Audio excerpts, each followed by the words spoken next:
আসসালামু আলাইকুম।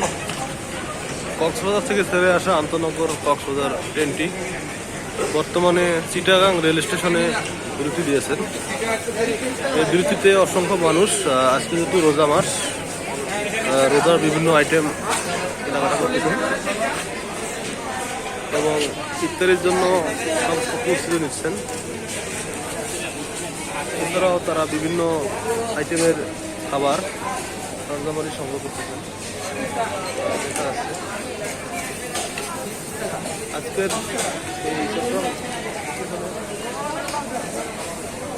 এই বিভিন্ন মানুষের ভিড় দেখা যাচ্ছে, মানুষ বিভিন্ন ধরনের খাবার আইটেম সংগ্রহ করতেছেন।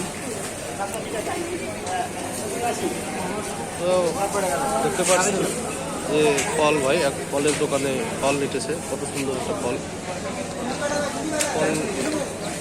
পাশাপাশি তারা বিভিন্ন ক্রাইসিসের পানি আছে, পানি, কলা, আপেল, সব ধরনের আইটেম আছে।